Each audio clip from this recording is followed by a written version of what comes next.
Good afternoon. I'd like to call the Ways and Means Committee meeting to order, please, for March 20th. Roll call, please. Mr. Stockin. Present. Mr. Fanton. Here. Mrs. Burdick. Here. Mr. Demick. Mr. Havey. Here. Mr. Healy. Here. Mr. Ricky. Here. Mrs. Root. Here. And Mr. Harris. 7 present, 1 absent. Thank you. Our first two items come from our county administrator. Welcome, Carissa. Good afternoon. My first item is a request for authorization to go out for a request for proposals on a salary study. The salary study would encompass all of our collective bargaining agreement titles. So that's 110 job titles across 4 collective bargaining agreements. As you all remember, we did a salary study for all of the management titles that aren't in CBAs. So this would cover the bulk of those other employees. Could we have a motion, please? Rue will make that motion. Havey will second. Supported. Are there questions? Question? Yes, sir. This is just for the study, is that correct? Right, we'd be going out for proposals and costs on the studies to see who would be willing to do it and what it would cost. Any cost associated with this part of it? No, not for the request for proposals. All right, thank you. I have a question. Yes, sir. Are you going to be checking fringe benefits on this? This is a biggie, especially in unions, because, dollar's a dollar, but fringe benefits can add up to another, 50%. It depends. I think that's something that we would talk to each person that responds to the RFP on if that's something they felt they could do or not. We might be able to check on that otherwise. So I know we've talked a lot about that in the past, Legislator Ricky, and I too am interested. Thank you. Other questions? All in favor? Aye. Opposed? And that's carried. The next one is the one I thought I was doing in P&D, and my apologies. It's really for Ways and Means. I was on a land bank meeting earlier this week, and they were talking about an opportunity through Restore New York to apply for funding for demolition of 2 buildings. They'd look to apply for $200,000. I believe they have another $200,000 in other funds that they could put towards this for a total of $400,000. There is a match involved. I think that was around 20 grand, and the land bank could come up with the match. We are just debating on who would pay the $1,000 application fee. The county would be the grant recipient. Land bank would be the sub-recipient. It would run similar to our CDBG grants, only this is a different funding source. Fanton will move that. Ricky will second. Okay, other questions? Mr. Harris? What's the intended use of the funds? I believe that it's demolition of 2 properties.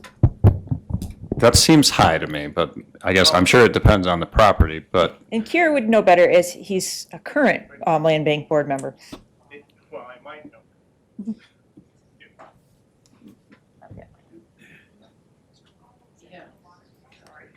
Thanks.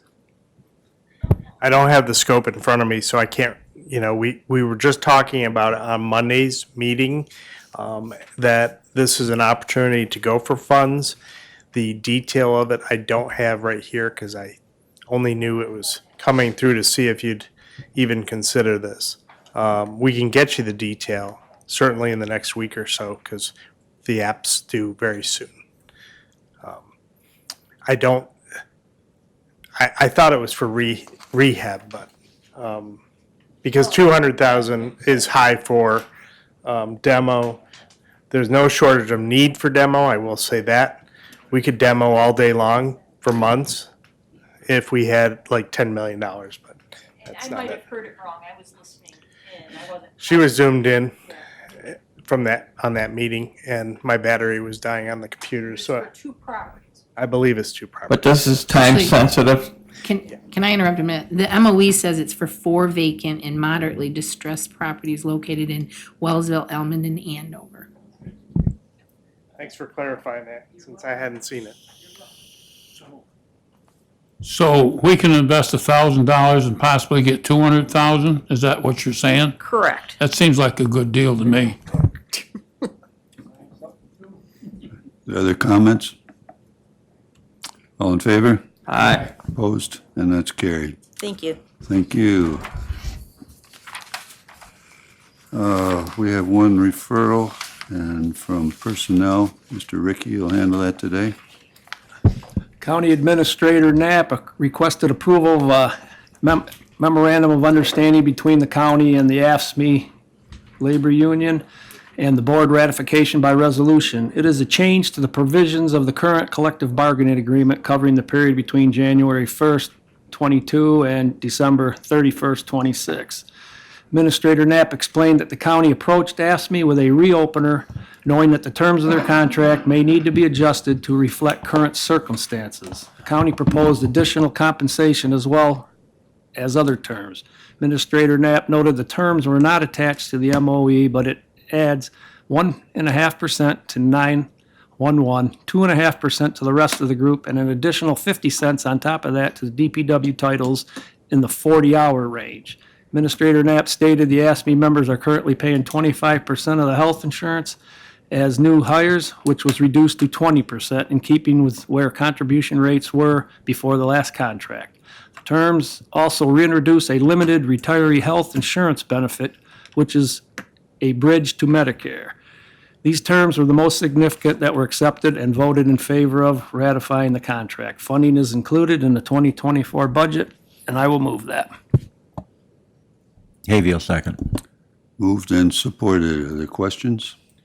Yes, I'm in favor of supporting this with the anticipation that there could be a little more work done for the DPW department to look at the certain aspects of that part of it. So I'll be a yes vote on this. Any other comments? All in favor? Aye. Opposed? And that's carried.